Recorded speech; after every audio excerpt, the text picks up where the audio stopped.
Okay, so let's start with the things that we discussed last time. So last time in this lecture, we basically discussed some ideas in terms of like how we can basically reconstruct all these 3D things from the multi-view images. So there's basically whole the idea, which is called the structure from multi-motion, which is kind of like really big kind of the sort of literature in terms like doing some 3D reconstruction from the multi-view images. And basically what we discussed last time is that if we have some, not the single view, but the multi-view images, this is kind of the problem in terms of that we don't need to use a kind of the prediction power of the neural net.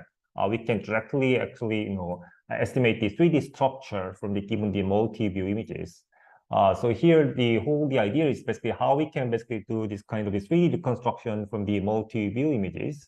And we found actually this is kind of the huge kind of the framework that includes lots of kind of the components there. So the basic idea in the framework was that basically we are finding some kind of the pixel-wise correspondences from the multi-view images. And based on that, we are finding the relative camera pose information across the images.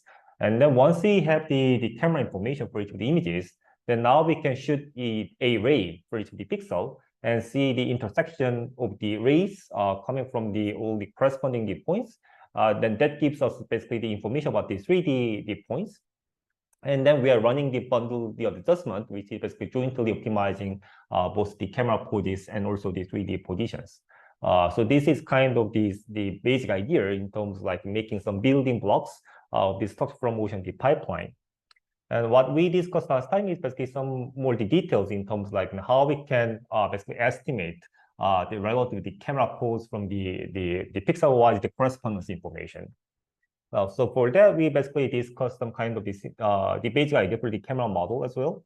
So typically the camera model, so this is kind of the simplest the camera model, the Pinot camera model, which is not involving any kind of the nonlinear factor. So everything is basically represented as a matrix. So the camera model is basically represented as kind of the 3x4D matrix, which is basically decomposed into the intrinsic parameters and the extrinsic parameters. So extrinsic parameters basically rotation and the translation in the 3D space, and the intrinsic parameter is basically about the projection from the 3D to the 2D. So through the camera D matrix, we could basically map a point in the 3D space with world coordinates into the point in the 2D plane on the basically image. So that was the basic idea. And also we represented all the 2D coordinates as the homogeneous coordinates in a way that we're having the three-dimensional vectors, but however we basically multiply any the scalar number, the vector becomes the same. So that was the idea for the homogeneous coordinates, also mapping the 2D points into the 3D the vector. And then we also discussed some the basic terms in the epipolar geometry. So given this kind of the setup that we are having a one point, the 2D point, it's kind of a pixel in the one plane. If we have some kind of the this kind of ray in this 3D space, then this projection of this ray into the plane of the other view is called the epipolar line. So we are having this kind of the epipolar line, which is basically the line that contains the corresponding point x prime as well, right? So this is also the case that we are representing each of the line as kind of a line equation. Ax plus by plus c w equals 0. So which means that when we represent the line as kind of these three numbers of the line equation, basically mapping each of the line into the A vector in this three-dimensional space, then we could see that basically the dot product of the line parameters with the homogeneous coordinates the corresponding the pixel should be basically 0 because the point is on the line, right? So that was basically the case that we are defining the epipolar line. And we also could define the epipole, which is a projection of the image center to the image plane, to the other image plane. So we are having the two epipoles here. And then based on the relationship between the point and the line, we also could basically consider the point line the duality, which was the case that the line which is basically joining the 2 points can be calculated as the cross product like this. And also the intersection point of the two lines could be also represented as kind of cross product like this, because what we can see is that basically we are finding a line which becomes the orthogonal in the 3D space with the both of the point x and the x prime. So this is basically the case that we are basically mapping all the 2D the points as the three-dimensional the vector in the three-dimensional space, and also mapping the line, the 2D line as kind of the vector in the three-dimensional space as well. So this will be the case that we are finding a vector which becomes the orthogonal to the all the two three-dimensional vectors, which will be the case that we are finding the cross product of these two. Makes sense? And also the other way around is the same. So if we also have the two lines and finding a point which is also on the both of the lines, that will be the case that we are also finding a three-dimensional vector which becomes the orthogonal to the two vectors. So there will be also the another case that we are finding the cross product of these two. So we could basically represent this kind of the point and the line relationship like this. And also the cross product actually can be represented as the matrix multiplication by basically making this kind of this skew-symmetric D matrix. So we can rewrite the cross product here like this. So as you can see, basically if we have this kind of this skew-symmetric D matrix, basically changing the sign right here in the opposite the elements. Basically making this skew-symmetric matrix like this, then we can basically represent the cross product as the matrix multiplication like this. So this was kind of the basic thing that we discussed last time. And then we discussed the fundamental D matrix, so which was basically the matrix that encodes the pixel-wise the correspondence. So when you have the corresponding the pairs, the x and the x prime, in one image to the other, then we could basically define a 3x3 matrix like this that satisfies this kind of relationship for all the pairs of the corresponding points, the 2D points. And what we could see last time was that basically this matrix is basically mapping each of the points into their basically epipolar line. So what we could see is that basically since this is 0, so this x, L prime is the epipolar line of the x, and x prime is the corresponding point of the x, right? Which means that obviously this epipolar line should pass through the corresponding point, the x prime. So the dot product of these two should be 0, right? So from this, what we can see is that f times the x becomes basically the epipolar line of the x, because we know that this is 0 by definition, right? So the meaning of the fundamental D matrix is basically mapping each of the points in one view to the epipolar line in the other view. So that is basically meaning of the fundamental D matrix, right? Actually, we could consider the same thing for the normalized coordinates. So what we are seeing so far was basically the case of like taking 2D points, which becomes like mapping the world coordinates with the extrinsic D parameters and projecting that into the 2D plane, which results in basically the 2D the points, right? So let's think about that. We are basically making this intrinsic D matrix as kind of the identity. So we are not having here this, just having this. So basically taking this kind of the coordinates with some kind of the identity, the intrinsic D matrix is called the normalized 2D coordinates.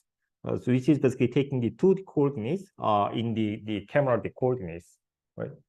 Basically making the intrinsic matrix to be identity. So this is nothing but basically we are mapping all the 2D points into the camera coordinates by taking the inverse of the intrinsic D matrix. So for those kind of the normalized 2D coordinates, we can define the same type of the matrix, basically defining the matrix like this. So in this case, this matrix is called the essential D matrix, not the fundamental D matrix. So essential matrix is kind of the same type of D matrix with the fundamental D matrix, but only for the normalized 2D coordinates before we multiply the intrinsic the matrix from the mapping from the 3D to the 2D. Is this clear? So everything is basically the same. In the normalized 2D coordinates, what you can see is that basically E times the X hat is basically mapping to the, L prime hat, to the epipolar line in the normalized coordinates. So this is also the matrix mapping a point to the epipolar line in the normalized coordinates. The same thing. The relationship between the essential D matrix and the fundamental D matrix can be written like this. So basically what you can see is that this is the X prime and this is the X prime transpose. And from this, what you can see is that basically this multiplication becomes the same with the fundamental D matrix, right? Which means that if we know the intrinsic the parameters of the camera, then we can basically convert the fundamental matrix into the essential matrix, and also the other way around as well. Is it clear? So basically here also I assuming that all the images share the same intrinsic matrix here, but it doesn't need to be the case that we are having the same shared intrinsic matrix. It's okay that each of the image has some different intrinsic parameters. Clear? So from this, actually, what we have seen last time is that what we could see is that, so this is basically the setup that we are setting the camera coordinates of the first camera as the world coordinates. So it's matter of like, what we choose as the world coordinates, right? So we can choose any kind of the coordinates as the world coordinates. So let's simplify all the things in a way that we are just picking the camera coordinates of the first camera as the world coordinates. So which means that we set the identity matrix for the camera matrix of the first camera. And we're gonna have the camera matrix for the second view. And then we're gonna have the epipoles of each of the images in the normalized coordinates. And here basically, what we can see is that the normalized coordinates in the first camera is the same with the world coordinates, right? Because that's what we set. So we set the camera coordinates of the first camera as the world coordinates. So this will be the case that we set like this. So from this, what we briefly discussed last time is that, so what you can see about the epipole in the second view is that epipole is basically the case of like just we are drawing some kind of a line connecting the two the camera centers. So this can be considered as kind of like we are projecting the camera center of the first view to the image plane of the second view. So we see everything in the normalized coordinates.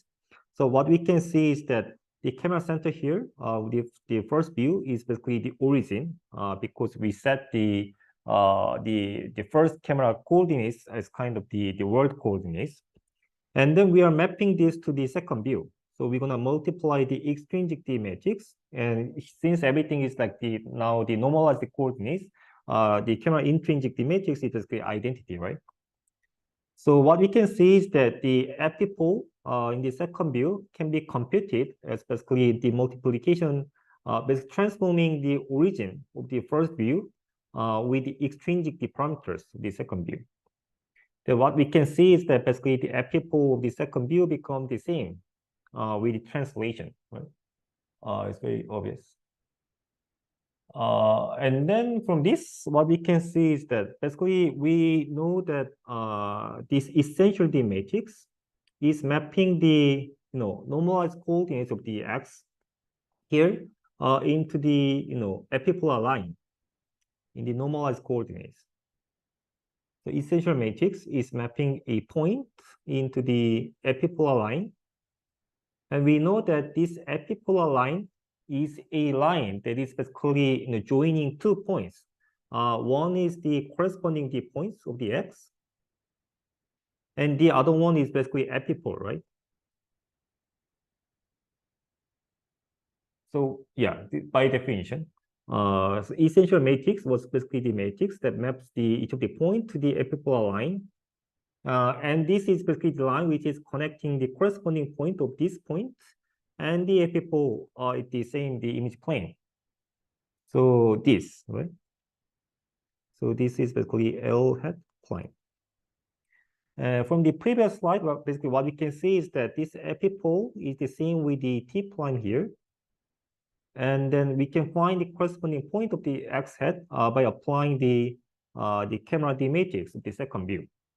So no intrinsic D matrix because this is the case that we are handling the normalized coordinates, right? So from this, what we can say is that we can just like calculate this. Then we're gonna see this, and obviously the cross product, the same vector become D0. Then we're gonna basically have this. So this is basically nothing but basically changing the cross product form into the matrix form.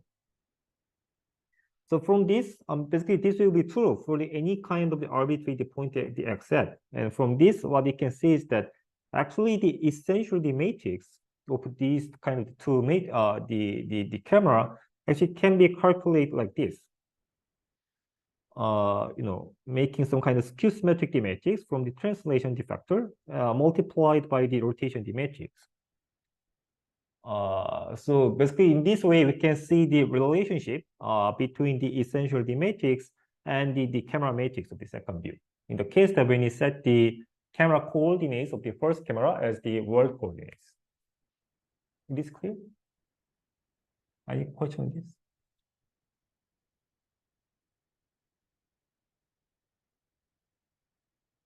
Is everything okay? So this is basically what we discussed last time. So, and then if we briefly see something that we missed in the previous slide is that actually I said that the fundamental D matrix is the rank 2 matrix, which means that it's not a invertible D matrix. And the reason why the fundamental D matrix is the rank 2 matrix is that basically we are having this essential D matrix, right? The thing is that this Q-symmetric D matrix is the rank 2 matrix. By definition, it's Q-symmetric D matrix. And multiplying the other D matrix also results in another D rank 2 matrix, which means that the essential matrix is a rank 2 matrix. And as you can see, also the fundamental D matrix can be represented as the matrix multiplication of something else with the essential D matrix. Which means that the fundamental D matrix is also another the rank 2 matrix. So that's basically the thing. So from the fact that E can be represented as the T skew-symmetric matrix times the R prime, we can see that the essential matrix is a rank 2 matrix. And also the fundamental D matrix is another rank 2 matrix, which means that both of them are basically non-invertible D matrix. Which also basically make this kind of condition. The determinant of these matrices should be 0. Clear? And also one more thing is that both of the essential and the fundamental D matrices, those are basically homogeneous quantities, which means that whatever the number the scalar number we multiply to this kind of D matrix, that does not basically change the meaning of this matrix. Because if we see the definition of those matrices, x prime transpose x was 0, right? So basically, we are finding any kind of D matrix that basically satisfies this kind of condition for all the pairs of the corresponding the 2D points, right? Which means that whatever the number we multiply by this to this kind of the matrix, this does not change the meaning of this matrix, right? So this means that there is some kind of the scale ambiguity. Whatever number we multiply this matrix is okay, having the same fundamental D matrix. So it's basically having another kind of ambiguity in terms of that we cannot specify like one unique matrix for the pairs of the 2D points, but we can basically specify the one matrix up to the ambiguity in the scale. You can basically multiply any number, the scalar number to the matrix. It's clear. So from this, what we can see is that actually we are finding a 3x3 matrix, but basically we are, which means sounds like we are having the 9 the elements, 9 degree of the freedom, but we are losing 1 degree of the freedom because it's the homogeneous quantity. So we can multiply any the number to the matrix. And also we are losing 1 degree of the freedom as well because the determinant of the matrix is also 0. So the degree of the freedom of the matrix F is actually 7, which means that we can basically find this matrix with the basically 7 equations. So that's basically what we are going to see. So technically, it's possible to basically define this the matrix with the 7 equations, but some numerical issues. We're going to actually use some kind of the 8 equations to find this fundamental the matrix.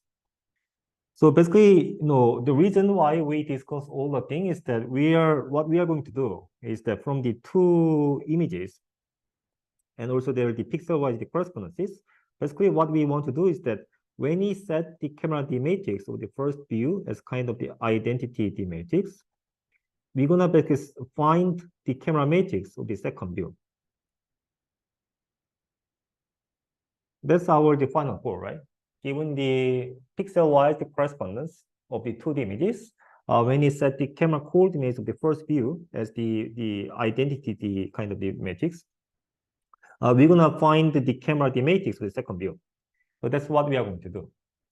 And the reason why we basically discuss all the things is that we are going to find this camera D matrix by first calculating the fundamental D matrix, and then calculating the essential D matrix, and then by basically calculating the camera D matrix.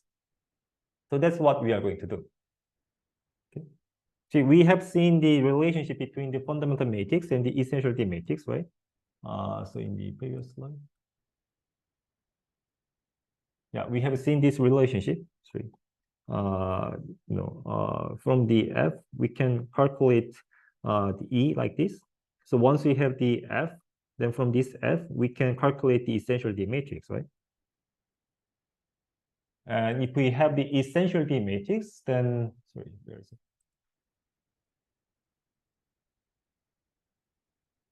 From this, we can see that the essential matrix has some kind of the relationship with the camera matrix like this. Make sense?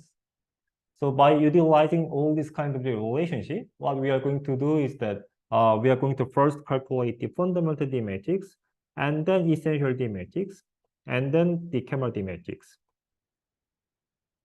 This is the very typical the pipeline of like calculating the camera the pose of the 2 images. It is clear? Any questions so far? So do you have any ideas in terms like given some lots of the pairs of the 2D points and x and the x prime? So let's say we are having lots of such kind of pairs. Given this kind of the pairs of the 2D points, how can you calculate the fundamental D matrix? Do you have any thoughts on that? First question.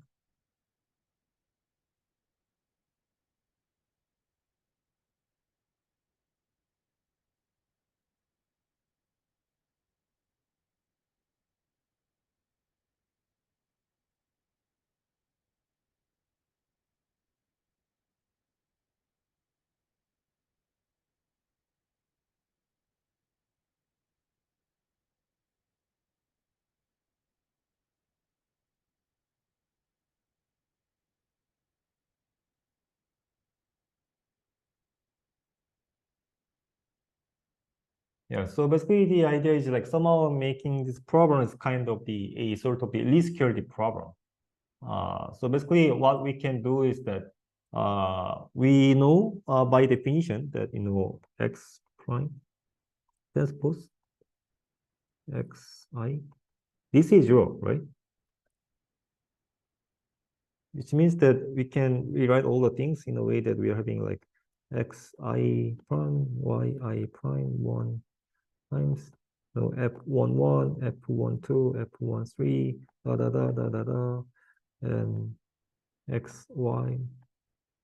This should be 0, right? Then actually we can rewrite this kind of all the equation into some kind of the vectorized form of the fundamental the matrix F like this. So we can see that when you have this kind of like one single the multiplication, this becomes the same as basically calculating this x prime transpose multiplied by the F times the x as the 0, right? So these two are basically the same equation. So when you have this, when you have this matrix form, this is the same the form of like this calculation. So basically, when we vectorize the fundamental matrix, basically rearranging all the elements in the fundamental matrix into this kind of like one, very thin the vector like this, we can see that like one pair of the corresponding the points, the 2D points gives us basically like one equation like this. Make sense? So what we can see is that we can basically stack all these kind of the rows into make some kind of the big least square problem. So let's say like this is kind of like one row for the one pair. If we have another the pair, then we can stack one more row, right?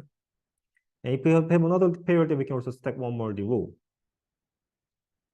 So in this way, we can actually make some kind of the giant matrix with the A times the F. Let's say this is the F. So, and then we basically are finding a solution of this, right? So this A will be basically K times the 8, no, 1, 2, 3, 9, the matrix, and K is the number of the pairs.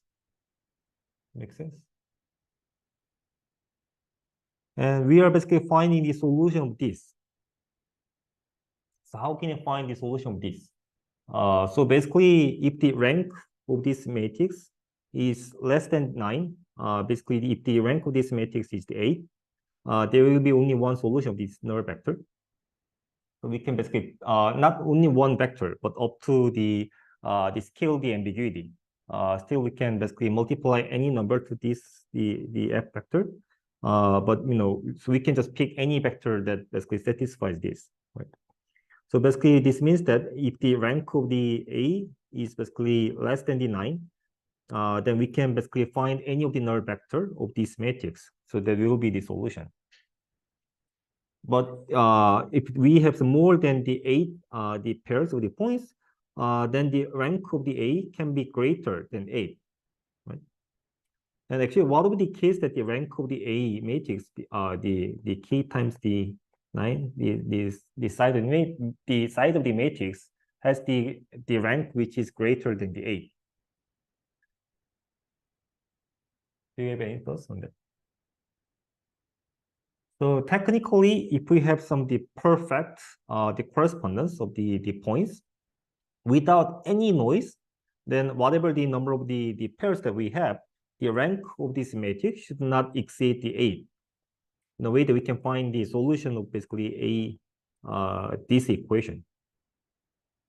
There should be always basically solution for this if we have the perfect the correspondence of the pixels. But we are basically finding the correspondence of the pixels, and there can be some of the noise there, which means that there may not be the solution of this. Then we are basically finding the solution in a way to basically solve the least squares the problem in a way that basically, even in the case that when there is no solution for this, we are actually finding a solution that basically minimize this, minimizing the norm of the matrix multiplication. Makes sense. So in such kind of the cases, how we can find the solution minimizing this? So this is basically the problem that we can solve using the SVD.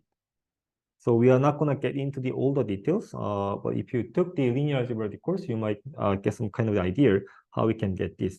So basically, when we decompose the A into the like this, then we can see that the last vector of the V of this matrix, basically the vector which is corresponding to the smallest, the singular value of the sigma here, becomes the solution of minimizing this. So in this way, basically we can, even when you have some kind of the noise in the correspondence of the pixels, we can find the solution of basically minimizing the A times the F using the SVD. So that's the basic idea. And this is not sufficient because what we know is that the F matrix should be singular matrix, which rank should be 2, not the full empty matrix. So next step is that given any kind of the matrix that we found in the previous the method, we are finding another the matrix which also satisfies the difference with the given the matrix, while basically satisfying this condition where the determinants of the matrix become 0. So we are first finding the matrix, the F prime, by solving the problem of like minimizing this. So this can be solved using the SVD. And then, but the solution of this may not satisfy this condition, that the matrix should not be a full-length D matrix. So we are finding another D matrix, which is closest matrix to this one, while satisfying the singular matrix the condition. And this is another the problem that we can solve using the SVD again. So everything can be solved using the SVD. So now what we can do is that we can first decompose, we can basically decompose the given D matrix using the SVD. And we can make the smallest, the singular value to be 0. Then this becomes the solution of this problem. Finding the closest matrix where the alpha matrix becomes a singular D matrix. Any question? So this is basically the way that we can find the given the pixel-wise the correspondence. This set. We can basically find the fundamental D matrix satisfies the non-full length D condition. Then once we have the fundamental D matrix, what we can do is that we can now calculate the essential D matrix. Obviously, this is the case that when the intrinsic parameters of the cameras are basically given. So if we know the intrinsic D matrix of the camera is basically given, by calculating this matrix multiplication, now we can compute the essential D matrix. Obviously, the question might be is how we can get the intrinsic parameters. Lots of the cases, especially these days, that even the digital photos are basically including the information of these intrinsic parameters. Or if we do not have any kind of information for the intrinsic parameters, we can utilize some technique of the camera calibration. The camera calibration is basically also a set of the techniques that we can estimate the intrinsic parameters using some kind of the specific patterns of the images. So we are also not going to get into all the details there. So when assuming that we know the intrinsic D matrix, we can basically calculate the essential matrix from the fundamental D matrix. And then now what we are going to do is that basically, given this relationship, we also need to decompose the essential matrix into the rotation matrix and the translation. So the next question is that also how we are going to do this, right? But before we basically decompose the essential matrix into the rotation and the translation, there are also some kind of the conditions for the essential D matrix. So basically, the thing is that before discussing all the things, what would be also kind of the degree of the freedom of the essential D matrix? Any guess for the degree of the freedom of the essential D matrix?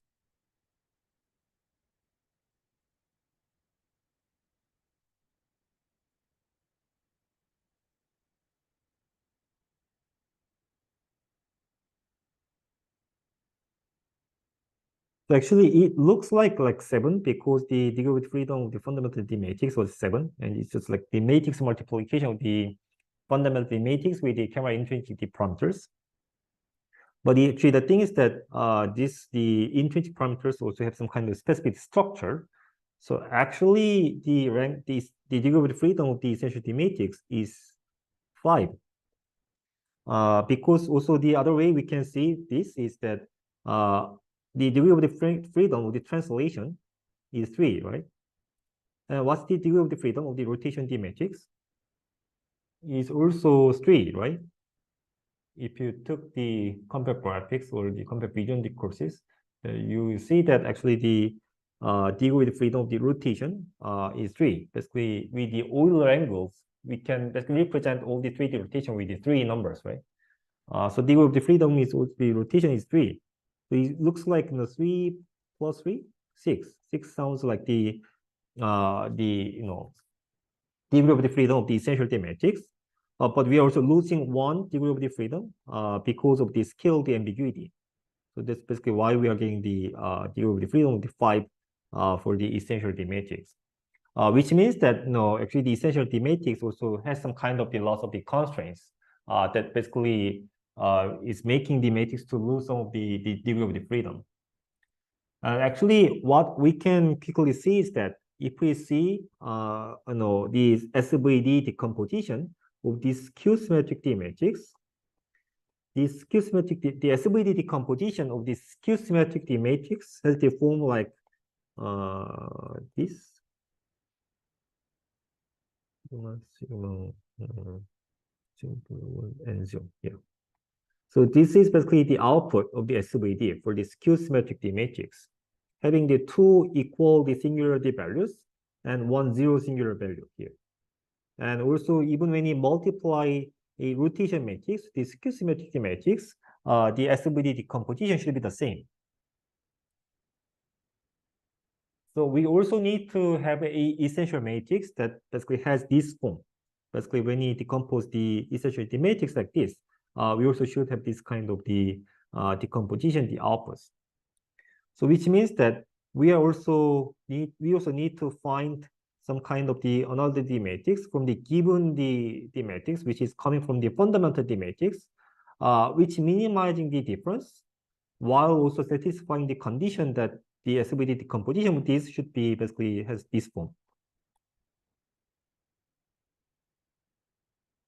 Make sense?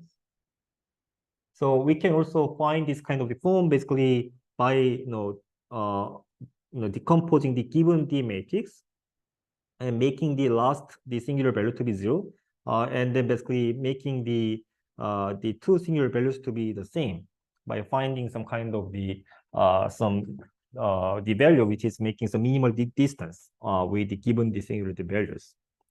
So basically, this is kind of the case that we're having the 2 projection steps.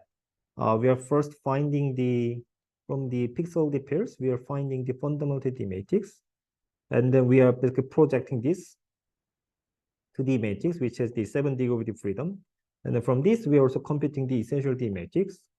And then we are also doing some kind of the projection step in a way that we are making some kind of the a matrix which has the 5 degree of freedom. And once we have basically this kind of the essential D matrix, which has the 5 degree of freedom, then now we can consider basically decomposing this into the translation and the rotation. So what we could see is that essential D matrix is the matrix multiplication of a skew-symmetric D matrix and a rotation D matrix, right? So given the essential D matrix, now it's the matter of like how we decompose this matrix. It's the multiplication of the skew-symmetric D matrix and a rotation D matrix. And the interesting fact is that there are only 4 possible such kind of cases. So using SVD again, so everything sounds like the SVD, right? Using the SVD again, now we can find the 4 such kind of the possible cases, or like representing the given D matrix as kind of the matrix multiplication of the skew-symmetric D matrix and the rotation D matrix, which will be those kind of the 4 cases. Then which one should we pick? The thing is that, so it sounds like there are 4 possible cases of the camera D matrix from the given the point P correspondences. But also what we can see if we visualize everything into the 2D, the 3D plane, this space is that we can see that like the one is the case that all the 3D point is basically in front of the both of the camera. And one is basically the case that the 3D point is behind the camera for both of the cases. Like the one is basically the case that the 3D point is basically in front of the one camera and the behind of the other camera. And also this is the other way around. Basically the point is basically in front of the other camera and behind of the other camera. So which means that we just need to pick this case, which is the case that the 3D point is basically in front of the both of the cameras. So there's only one single case that the 3D point becomes the in front of the both of the cameras. Make sense? So it turns out that there is only one case that we can find such kind of the camera matrix which makes all the 3D points becomes in front of each of the both of the cameras. So in summary, what we can do in the structure from motion, the pipeline is that we can first basically find corresponding the points of the 2D key points. And then given the set of the 2D the correspondences, we can use the rank set, the idea in terms of basically find the inlier set of the key points, right? And based on that, we can use the fundamental, we can calculate the fundamental D matrix by just making the giant AF times equal this equation. By solving this equation, we can basically find the fundamental D matrix. And we also need to project the output D matrix to the closest the matrix, which becomes has the 8th degree of the freedom using the SVD again. And then we can convert this fundamental D matrix into the intrinsic D matrix. Into the essential D matrix here. Given the information of the intrinsic D matrix, we also need to project this into the A matrix, the closest matrix, which has the 5 degree of the freedom. And then we can decompose given the essential D matrix into the rotation and the translation.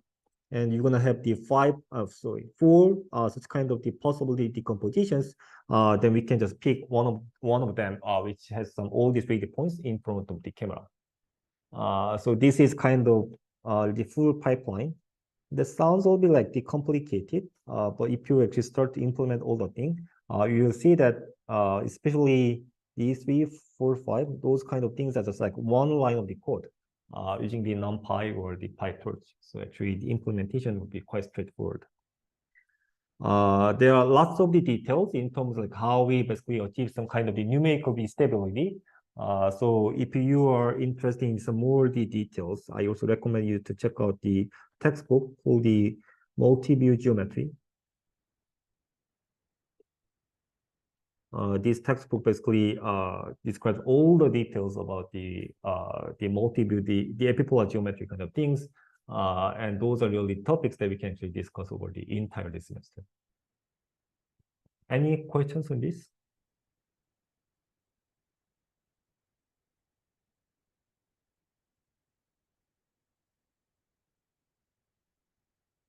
Any questions?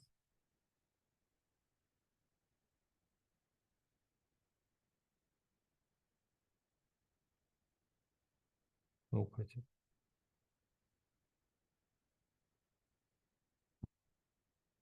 I guess like one quick question that we can ask might be is that why do we need to first compute the fundamental the matrix and then compute the essential matrix based on that? If we take like all the normalized the coordinates, then we can consider directly compute the essential D matrix, right? And even the degree of the freedom of the essential D matrix is much smaller into the 5 degree of the freedom. So even without the like having the 8 pairs of the points, using just only the 5 pairs of the points, we can actually directly compute the essential D matrix. Would it be doable? Yeah, actually, it's also doable. So that's why there's also the method which is called the 5-point algorithm as well. Okay. 5-point algorithm. Yeah, 5-point algorithm is basically the case that we are taking the normalized 2D coordinates and directly computing the essential D matrix. Similarly, with the fundamental D matrix, basically we skip the process of like computing the fundamental D matrix. So it's actually doable.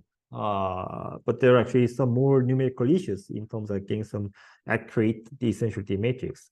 So the conventional approach is basically using the 8-point algorithm, computing the fundamental matrix first and converting this into the essential D matrix. But you can also consider using the 5-point algorithm, which is not computing the fundamental D matrix, but directly computing the essential D matrix from the normalized 2D coordinates.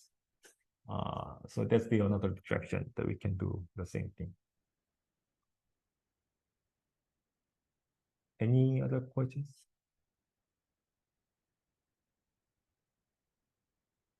Good. Okay, so let's then get back to the things. So what we wanted to do here is that basically we were basically discussing the ideas in terms like how we can do some 3D reconstruction from the multi-view images, right? And here the idea is that for the 3D point cloud reconstruction, we don't need to use any kind of neural net. As you can see, we can estimate the Kerr-Hardy matrix for each of the view using the pixel-wise correspondence. And then we can run the triangulation, basically shooting a ray from each of the view and define the intersection, the points of the rays. So in this way, actually, we can reconstruct the whole 3D thing using from the 2D images without having any using some kind of neural network, right? But what would be kind of the limitation of such kind of the method? Any thoughts on that?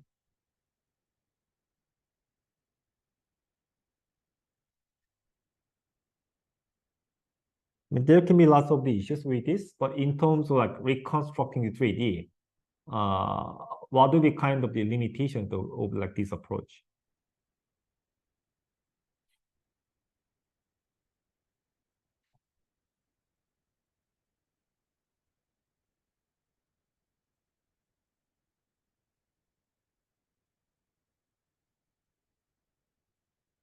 Yeah, there can be lots of kind of issues. I mean, there can be some also the challenges in terms of finding the corresponding of the pixels. And these are also all the cases that we are only basically finding the corresponding the key points in the 2D images and reconstructing 3D by shooting the rays from the key points and finding the intersection of the points. So what we typically get is this kind of the output. So we can typically, I mean, this is actually quite dense, the output. I guess this is more than the results of the structure from the motion. But typically the output of the structure from motion is basically a set of the key points. Basically, we are kind of getting some kind of the point cloud as the output, which means that we can get some kind of the rough structure of the geometry. But this will not be the case that we can really have some kind of all the full 3D geometry that can be actually rendered into some kind of photo-like some kind of images. So actually, for many kind of application, we might want to see the results like this. So let me say this. So from the given set of the images that we have on the left side, we want to see really like just like rendering the 3D into any arbitrary views while basically achieving some kind of the photorealistic images. I'm not sure whether the animation looks smooth on your side, but actually what I'm showing is that the right-hand side should be basically some kind of the animation that we are basically moving the camera very smoothly in the space with some kind of very smooth changes of the images. I'm not sure. I guess the animation might be has some lags, I guess. Yeah, but basically here the whole point is that we want to basically get the 3D reconstruction in a way that when we see the 3D scene from the any arbitrary viewpoint, we can render the 3D things into the 2D image in a way that we can get some kind of the photorealistic images as the output. So we cannot get this kind of the output using the reconstruct the 3D the point cloud reconstruct by the from the motion. So here basically the goal is basically is that how we can get this kind of the photorealistic images from the arbitrary view from the output of the 3D reconstruction. So that's the goal of the neural rendering. So let me move on to the neural rendering.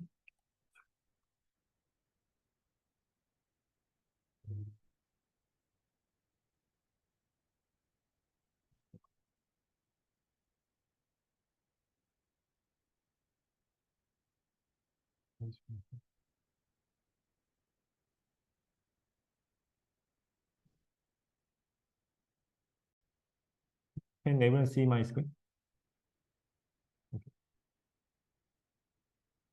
Yeah, so basically the goal here is that not just like reconstructing the 3D things from the multi-view images, but we want to results of like basically rendering the 3D output into the arbitrary view and basically getting this kind of the photorealistic image like this. very realistic images. So here, basically the setup is that we are having, so we are not only basically doing the 3D reconstruction, but we also do some kind of the novel view synthesis. From any kind of the view, we want to basically synthesize the image like we are seeing that the object or the scene from that view. So here the focus is not to just like reconstruct the 3D sheet, but actually basically to synthesize the image from that view. And this is the same setup with the structure from motion in a way that we only have the multi-view images, but we are not having any kind of the information about like how the 3D shape looks like. So that's basically the setup that we have. So based on this kind of the framework, that what we can do, well, obviously we can apply this kind of technique for many kind of some AR, VR, the applications, and this would be one of the examples. That how I'm not sure how would it look like on your side.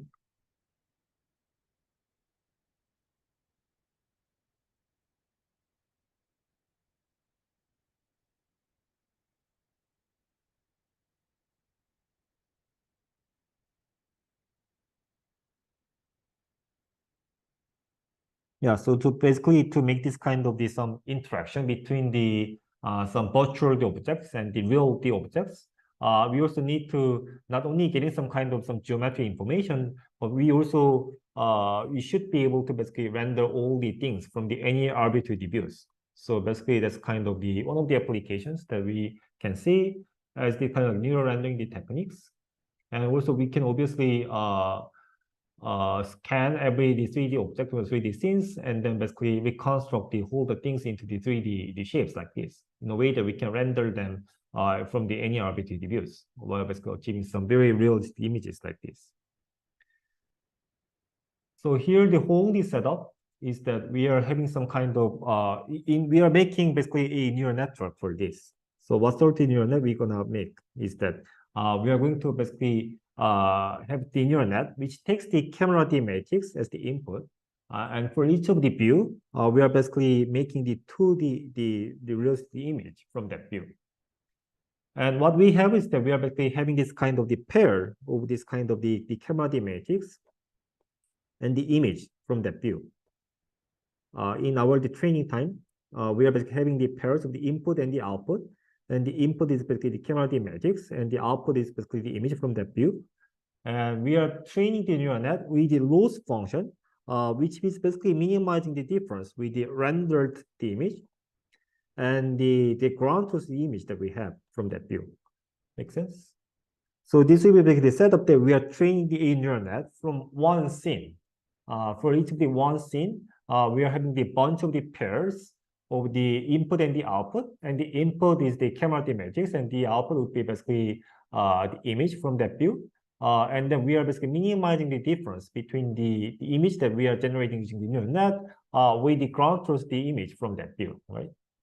And what we want to do in the test time is that when you basically pick some kind of any random input, which is even not included in our training data, so from any kind of the unseen viewpoint, we are generating 2D image from that view. So that's basically what we are going to do. Make sense? So we are basically making such the neural net, which is taking the pairs of the input, the camera D matrix, and also obviously with the intrinsic D matrix as well. Extrinsic, intrinsic D matrix from the camera D matrix with the view image from that view. From bunch of the pairs of this, we are training the neural net in a way that like when you basically render the 3D scene from that specific view, we can render the image that looks like the same with the image that we have for each of the view. So here the question is how we are going to basically generate such kind of image, right? So we can actually consider making any kind of the arbitrary, some kind of random neural net. We can really make some kind of some MLP, whatever kind of the neural network. So random the black box, which really takes some kind of the camera matrix as the input, and then output the image from that view, right? So this is SOMO, but you will see that actually this kind of neural net does not work though. So we can make any kind of arbitrary, some random black box that takes the camera matrix as the input, and then basically generate the image as the output. But actually, this kind of neural net does not work that well. So what we are going to do is that actually we are going to reconstruct the 3D shape using the neural net and render the 3D shape into each of the 2D plane. So what we are going to do is that we are actually leveraging some kind of the physical property in terms of not making some kind of the black box the neural net, but basically doing some kind of the 3D reconstruction first, some kind of the 3D reconstruction, and render this into the 2D plane in a way that we can leverage it some kind of the typical rendering the process that is basically mapping the 3D to the 2D. Makes sense? Was there any question, please?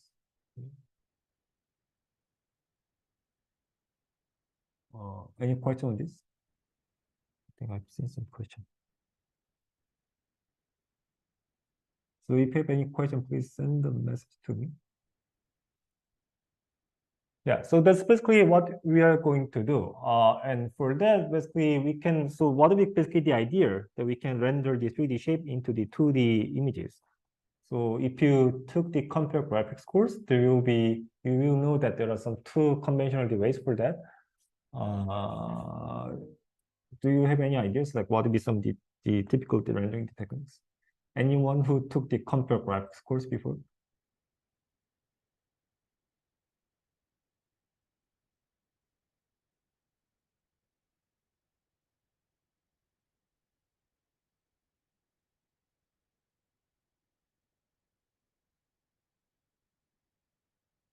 So this is basically a subject that is basically discussed in the computer graphics course. So we are not getting into all the details here, but if you are interested more in some details, then I recommend you to take the computer graphics course. But basically, these are all the ideas about some kind of projection from the 3D to the 2D. But it's matter of like, how we make the algorithm in terms of like making it like object-centric or basically image-centric. The idea of the object-centric, the rendering is called the rasterization. So here, basically what we do is that for each of the face in the mesh, so let's assume that the 3D shape is represented as a mesh, right? Then in this case, we're gonna have like a soup of the faces, like the bunch of the faces. And then what we do is that we project each of the 3D face onto the 2D plane, right? So we're gonna have like these kind of like the 3D points projected over the image plane. Then for any kind of the quantity, some kind of properties that we define for each of the vertices, like the colors, whatever kind of things, we can interpolate all this kind of information defined for each of the vertices into the pixels within the projected area of the triangle, right? But there can be another triangle that also basically have some kind of overlap in the projection the area in the 2D space, which means that one pixel here can be included in the project area, like the one triangle here and the other triangle here as well. Then what we need to do is that we need to basically also check the depths for each of the point. We also need to calculate the distance basically from the 2D plane to the 3D plane, which also can be calculated with basically interpolation of the depths for each of the vertices. And by comparing the depths of the point of like this green triangle and the red triangle, we can choose like which some kind of quantity that we are going to take from this kind of the two the triangles. So that's the basic idea of like the object-centric the rendering, which is called the rasterization, which is basically the idea that we are basically projecting all the 3D triangles into the 2D plane and doing some kind of the interpolation for the pixels within the projected area and checking like which information we take based on the depth information for each of the triangles. So that's the rasterization. And the other way around is basically the image-centric way. So now we are not just considering like projecting the 3D triangles into the 2D plane, but actually we should array from each of the pixel and find the first intersection of the point with the objects. So there can be some multiple intersection of the points, but we are basically assuming that everything is basically solely the object. Then we just need to find the first intersection point from the array to the 3D object. and we basically retrieve some kind of information, like the color information or some kind of appearance information. So that's the other way around, which is called the ray casting, which is kind of image-centric the algorithm. So you can say that it's a matter of like we are seeing some kind of the 3D, 2D, 3D, 2D, 2D projection, or 2D to 3D basically ray shooting, right? So this is the only difference. So basically what we can do is that we can see this kind of we can leverage this kind of the 3D, 2D, 2D mapping in terms of like doing some kind of the 3D reconstruction. And there was already really this kind of idea in terms of like, reconstructing the 3D shapes with only the multi-view images. So what they have done is that this was the exactly same setup. We want to reconstruct the 3D from the multi-view images, from a set of the images, from the multiple views. We want to reconstruct the 3D shape in a way that when you render the output 3D shape into each of the view, that looks exactly the same with the image that we have. So that was the basic idea for this kind of the previous work. And for that, what they have done is that they started from a kind of some sort of the template mesh. So here the template mesh is this ellipsoid mesh. And then we are iteratively deforming this mesh in a way that the output becomes the objects that we want to see. So when we render this 3D mesh into each of the view that we have, we can basically match the image for each of the view.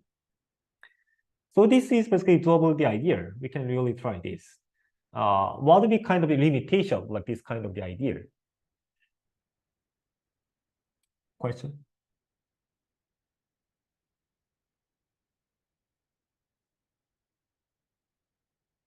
Here the question is that what would be limitation like this idea?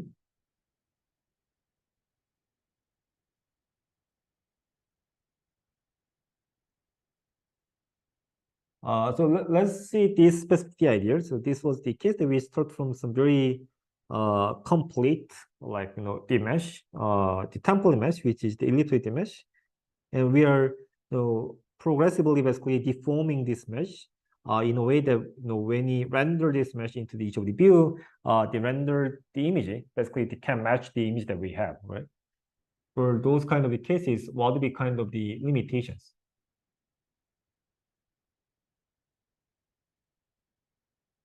Yeah, basically, yeah, by the way, yeah, someone pointed out that this was the case like working with a single image, right?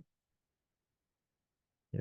This paper introduced this idea for the single image, and there's another paper which is called the Pixel to Mesh Plus Plus, which extend the same idea for the multi-view images.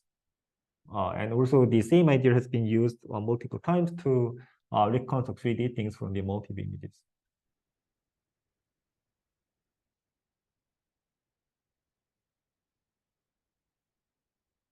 So obviously, one of the kind of limitation like such kind of work is that this is the case that we are generating the final D mesh using from the template mesh. So obviously, we cannot change the topological structure of the given the template mesh, which means that if we want to make some kind of for example, like donut like these shapes, having some kind of holes here, then we cannot basically make a donut by deforming the ellipsoid mesh. So we are having some kind of the topological the limitation in terms of like making some variations of the topology. Right? I think someone posted the question to me, but somehow I cannot see.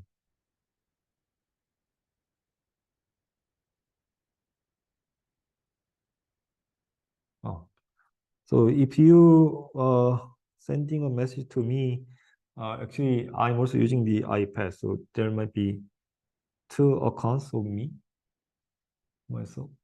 So please choose send message to the other. Sending some. I think someone was sending a message to me.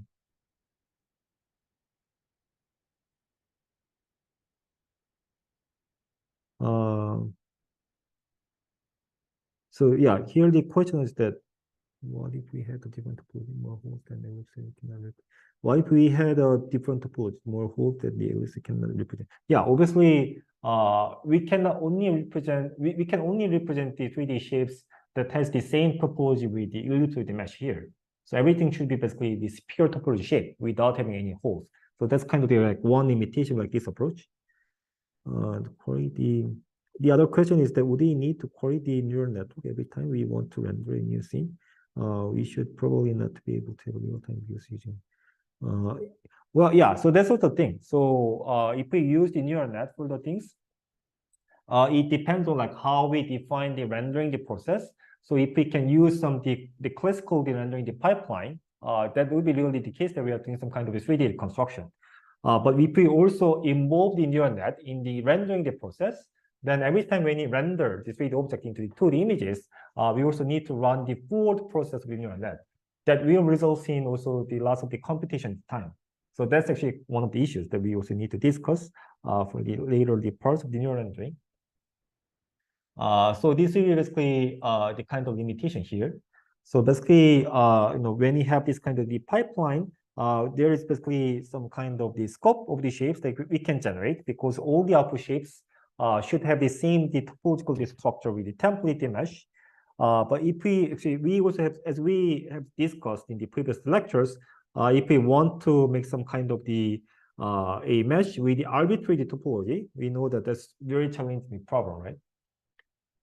Also, one of the issues in terms like reconstructing 3D shapes in this way is that this kind of the updates of this kind of like the 3D shape will be very slow because what we are going to do is that every time we are shifting the array from the 2D to 3D, and then we're going to have like one intersectionary point, right? Even for the rasterization, it's basically the same. Only some kind of the face that is visible from the 2D plane to the 2D plane will be updated by the loss function aligning the 3D to the 2D, right? The rest of the part is not updated, which means that when you shoot a ray from each of the 2D pixel into the 3D space, only one point that has the intersection point with the 2D pixel will be updated. So this kind of the process, like learning the mesh using the ray casting or the rasterization, will be very slow in terms of seeing the convergence. So those are kind of limitations. And also what we discussed in the previous lecture is that we actually have seen that the implicit representation has lots of kind of the advantages in the 3D reconstruction in terms of that it does not have any kind of the topological constraint and also some kind of the limitations in terms of like the resolution as well. So we know that implicit representation seems kind of the best, right? For the some 3D reconstruction the tasks. But then the problem is that how we can render the implicit representation into the 2D images. How we can apply some kind of the rasterization or the ray casting. So let's think about the case that into like doing some ray casting. So if we shoot a ray from the 2D plane into the 3D space, when you represent the 3D object as kind of the some implicit representation like the sign distance function, how can you find the intersection point? So that's kind of the challenging problem, right? So it becomes much easier if we have the mesh-like structure. When you have some very explicit representation of the surface, it becomes much easier to find the intersection. But if we have the implicit function, like the sign distance function, it becomes slightly more tricky in terms of finding the intersection point between from the ray to the 3D shape. So that's basically what we need to do. So let's continue discussing all the things from on Wednesday, and we're going to also move on to the idea of the nerve. Any questions on this?